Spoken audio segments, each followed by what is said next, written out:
The biggest problems beginners face when drawing the nose is that they don't understand the structure of it.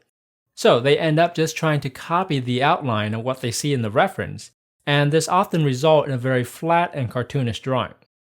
So in this course, we're going to take a constructive approach to drawing the nose. You're going to learn how to break the nose down into simple forms and then gradually layer on details until you have a three-dimensional nose.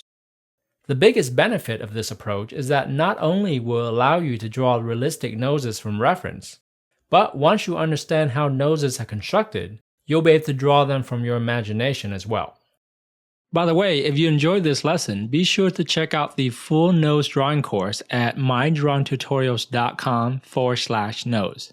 It will dive way deeper into the subject and teach you everything you need to draw realistic and dynamic noses. Okay, back to the lesson. So let's take a look at the first layer of detail, or what I call the simplified nose. In its most basic form, the nose is really just a triangular wedge sticking out of the face. But once you add a little bit more detail, the form starts to morph into something like this. It's still pretty much a wedge form, just with a few subtle changes. So let's go over the parts and see why they look the way they do.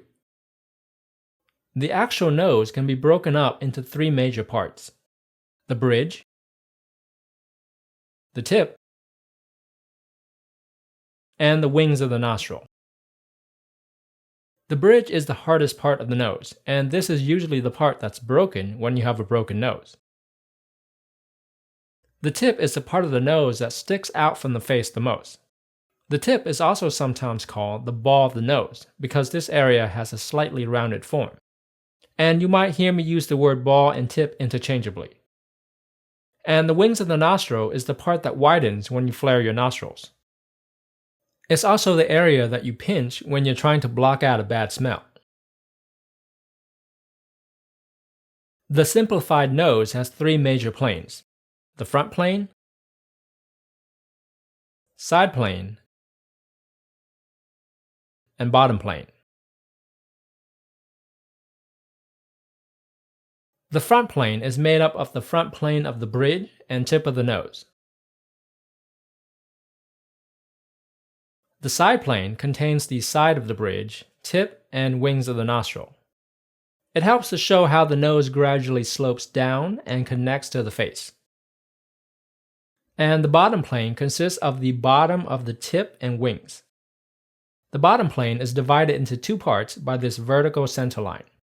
That helps us to distinguish between the left and right nostril and can make it easier to draw the nose in perspective. Lastly, we have this trapezoid or keystone shape called the glabella. It sits above the nose bridge and between the eyebrows. The glabella is a very useful landmark because it connects the nose with the eyes. And when drawing the nose, I usually like to start there first. Okay, so that's all the information you need to know for now. We'll dive deeper into the anatomy later, but for now, just get familiar with the basic parts, and in a future lesson, we'll learn how to draw this simplified nose step by step. Well, I hope you enjoyed this lesson, and if you did, make sure to check out the full nose drawing course at mydrawingtutorials.com/nose.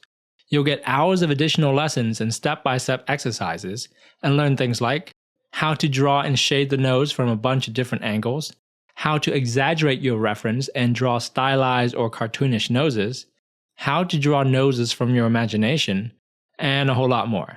So if you're ready to improve your nose drawing skills, head over to mydrawingtutorials.com/nose or click the link below.